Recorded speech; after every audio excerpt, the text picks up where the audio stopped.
Well, you folks, here I am again. This is Brother Peter with 47J. Ain't we having fun? You having fun yet? Listen, y'all listen to this now because this is good. We're in Acts chapter 16, and we're down to verse 35 to 40. Verse 35 to 40. And we'll recap the story again right quick like. Remember, Paul and Silas, they were going off preaching, and they went on down into the Roman territory. And as they did, there was a lady followed them. She was possessed by the devil. And after she taunted them for a couple of days, they got a little aggravated with it and said, hey, we're gonna straighten her out. We're going to get her saved. So they ran the devil out of her. And when they ran the devil out of her, she started following them as a follower now.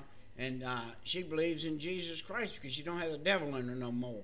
Well, the people that had her captive and were making money on her divination or her being able to tell fortunes and whatnot, they were mad because they couldn't make any more money on her. So, and then Paul and Silas, they went into Troas and they were preaching.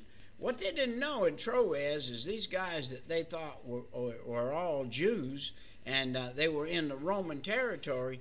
There was something they didn't really know, and Paul didn't tell them either, that Paul had a dual citizenship. He had the citizenship of Rome, and he had the citizenship in Jerusalem. Paul had dual citizenship. There weren't very many people in that day that had dual citizenship. But you remember, Paul was a Pharisee when he was back in the Roman days when he was out killing the Christians, when he was Saul. Now, they had been through this earthquake. They had prayed, the angels, the Lord sent the angels down there, heard them. They cried out loud, and then they sang praises to the God. If you and I will cry out loud and sing praises to God, he'll hear us too. And, hey, by the way, Paul the Apostle was clean. He cleaned up. And do you know if we're going to follow Jesus Christ, we need to clean up? Have you cleaned up? Have you cleaned your act up since you asked the Lord to save you? If you haven't asked him yet, ask him and then clean up. Don't clean up first because good works won't get you to heaven. If you cleaned up and then you say, well, I'm going to clean up and then I'm going to get to God. No, that won't work. I had one of my best friends, boy. He said, Pete, I'm going to start a new work. He said, I'm going to bring those drunks and people in here. I'm going to get them cleaned up and then I'm going to bring them to God. That's reverse, my friend. That is reverse. You can't do that. You're not going to clean anybody up by themselves. What you got to do is you got to get God to them first, and then God will help them clean up. The only way I ever cleaned up was admitting that what I needed to clean up was a sin and saying, God, forgive me of that. Give me the ability to clean that up, and he cleaned it up for me. And that's the way I got rid of things. Now let's look down here in 35. When it was day, the magistrate sent and the sojourners saying, let those men go. Listen to what they did. They sent over there to the jailer, and they had already heard. They already heard what happened, and they began to get some fear of God. Do you know the Bible said the fear of God is the beginning of wisdom? Those birds began to get some wisdom in their heads and in their body and their soul. They began to get enough wisdom. They weren't fearing the head magistrate. It said, and the keeper of the prison did this saying to Paul, the magistrates have sent to let you go. Now therefore depart and go in peace. Oh no, Paul didn't like that. He didn't like that at all. He was a Roman citizen. And by the way, he was much of a man. He was a man that was going to stand up for his rights. He said, those birds put me in here. If they're going to turn me loose, they're coming down and do it themselves. They're not going to pass the buck to you and let you hang for it. No, they're coming down here and do it. Paul knew that if that jailer turned him loose and everything, them guys up there would say, well, the jailer let him go, and the jailer would get killed because those guys was a bunch of liars. They were a bunch of chickens.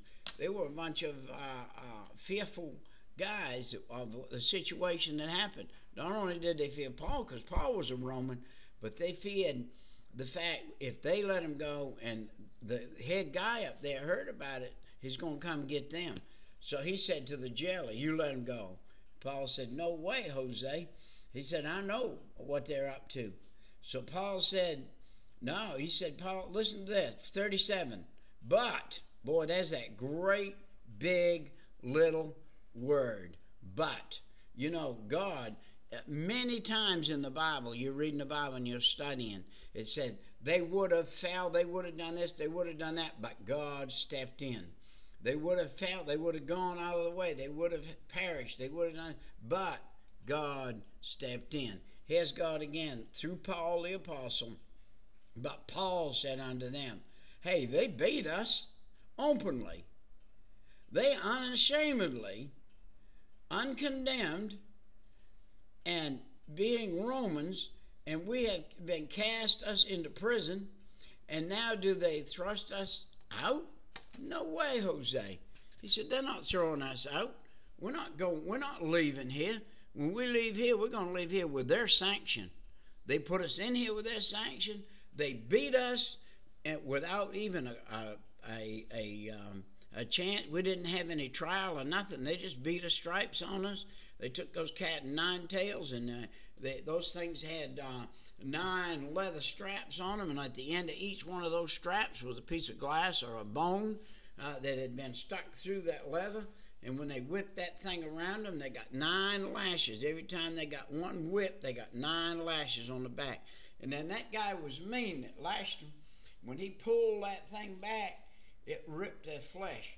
And do you know there's a good possibility the very jailer that turned them loose and got saved was the one that lashed them? There's a very good possibility of that. Now, listen to this. He said, privately, and may verily, but let them come themselves and fetch us out. Let them come down here and step in this prison and fetch us out of here. You tell them what I said. And that jailer went up there and told them that Paul the apostle was a Roman citizen, and he said, y'all better get down here and turn us loose, because if you don't, I'm going to go to the higher king, and I'm going to tell him what you did to me, and I'm a Roman citizen, and you beat me unmercifully without a right, and you're going to get the other end of the stick. Now, let's read this some more. And the sergeants told these words unto the magistrates, and they feared when they heard that they were Romans. Boy, when them guys heard them was Romans, man, did they fear. Boy, they had broke their own law by beating those Romans without first questioning them. They went by what the people said because they were afraid of the people, because the people voted them in office and the people could vote them out of office. They'd have been a lot better in that day to have been voted out of office, and they would have had to face that big guy when he's fixing to come around. Now look at this in verse 38. All right, and told these words unto the magistrate. Verse 39, and they came and besought them and brought them out and desired them to depart out of the city. Listen to this. Here they are. They're saying, Paul, hey Paul, do us a favor, will you? Will you depart out of this city for us? How about doing that before our head guy hears about what we done? How about you departing? Listen, they sought him out. They didn't come down there mean and ugly. They didn't come down there with whips and staves and sticks. They didn't come down there with swords and meanness. They came down there meek as a lamb. And they desired, it said, them to depart.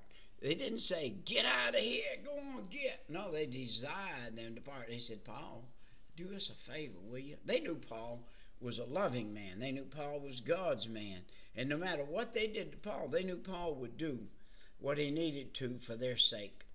And they went out of the prison, entered into the house of Lydia, and when they had seen the brethren, they comforted them and departed. Now they took a few minutes to go see the brethren, and they spent a little while with them, and they told them the story of what happened, and they built them up in the faith.